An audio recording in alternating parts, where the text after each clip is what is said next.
Selamat pagi bosku, jumpa kembali bersama saya Cecilia dari Pilar Mas Investindo Sekuritas. Touch your heart, touch your profit. Nah, seperti biasa kita akan mulai saja nih bosku. Market review kita hari ini Kamis 4 Maret 2021 dengan episode Tak Lagi Sama. Maka dari itu jangan kemana-mana ya bosku, tetap di channel Pilar Mas Investindo Sekuritas. Touch your heart, touch your profit. Pionir Sekuritas Channel di Indonesia.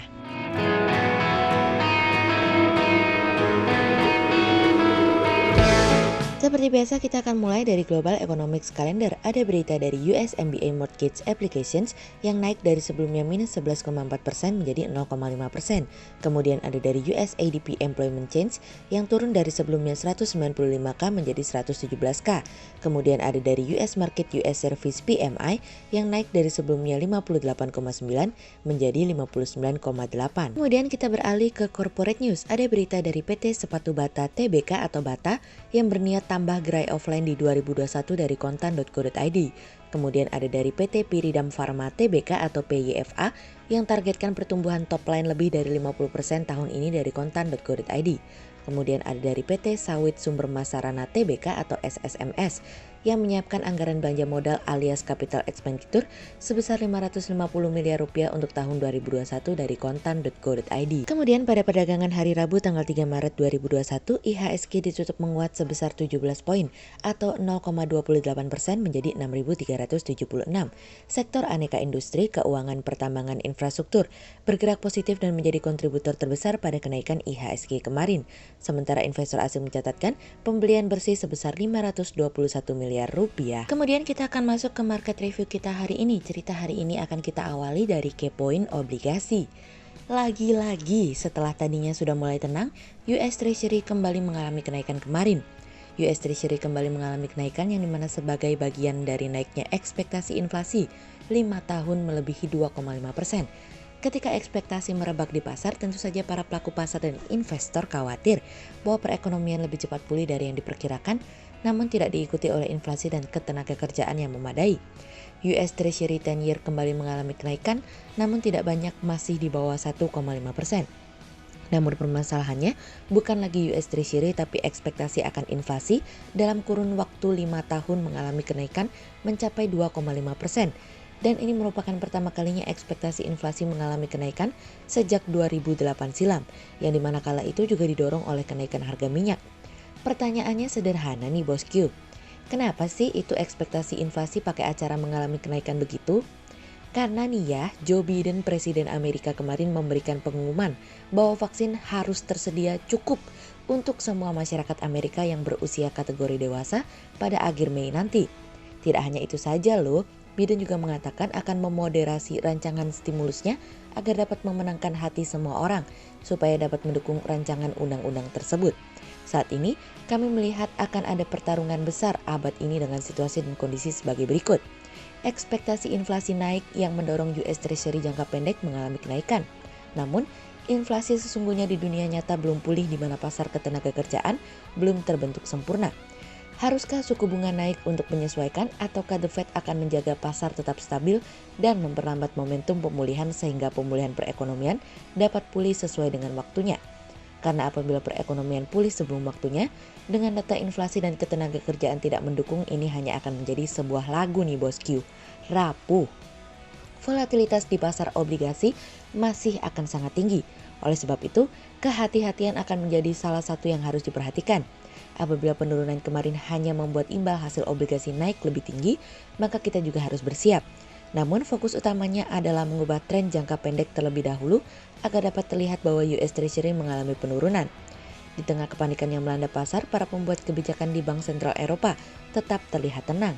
Mereka mengatakan bahwa mereka telah mengelola resiko ekonomi di kawasan euro dengan melakukan intervensi verbal, termasuk di dalamnya berjanji untuk mempercepat pembelian obligasi apabila jika hal tersebut diperlukan. Anggota Dewan Bank Sentral Eropa mengatakan bahwa tidak perlu untuk melakukan tindakan drastis, seperti meningkatkan program pembelian obligasi darurat mereka yang dimana sebelumnya senilai 1,85 triliun euro atau 2,24 triliun dolar.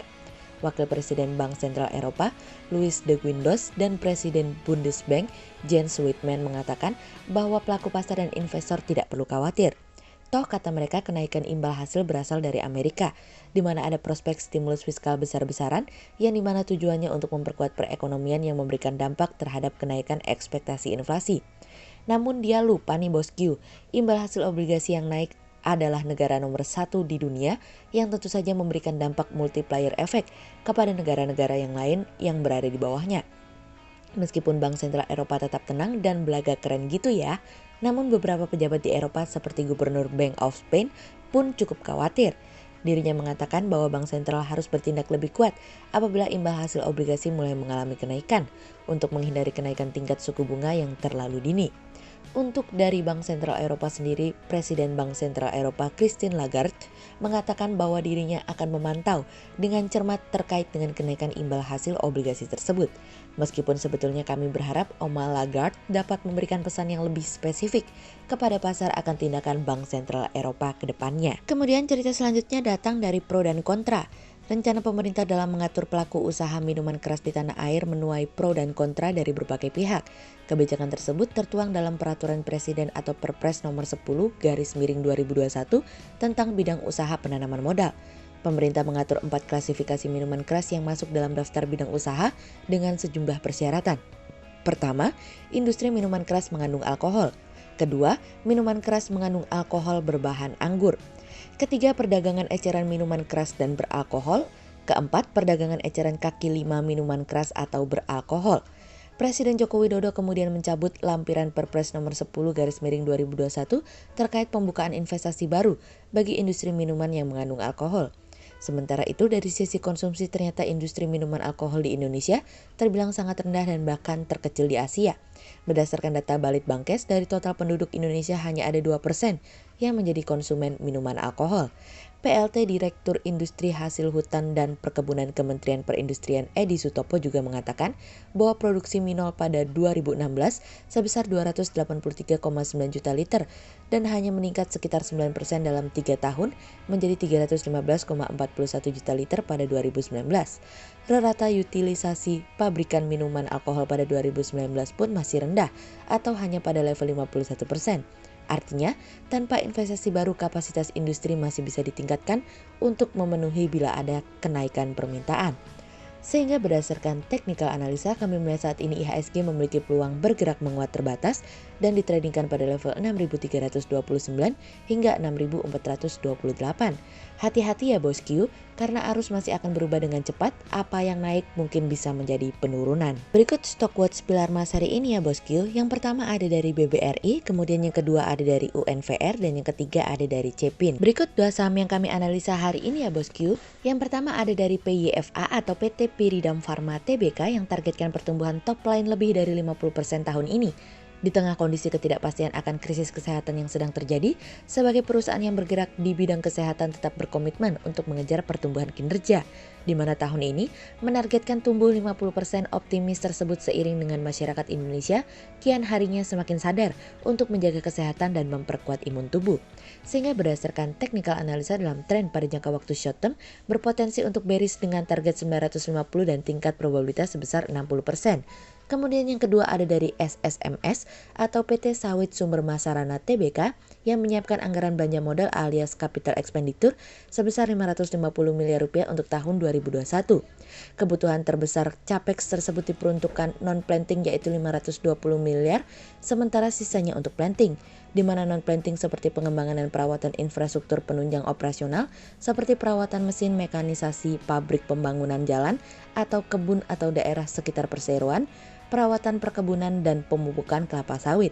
Sehingga berdasarkan technical analisa dalam tren pada jangka waktu short term berpotensi untuk bearish dengan target 980 dan tingkat probabilitas sebesar 42%. Berikut kami akan menampilkan 40 saham pilihan dari pilar Mas.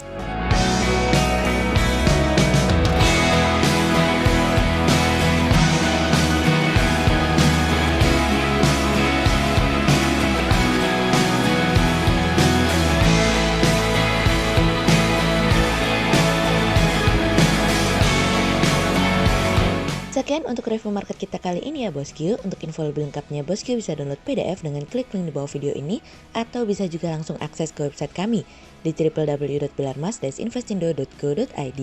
Dan jangan lupa untuk selalu jaga kesehatan buat para bosku ya. Kita akan bertemu lagi besok pagi untuk market review yang berikutnya.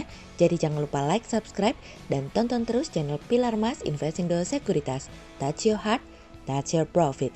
Pionir Sekuritas Channel di Indonesia.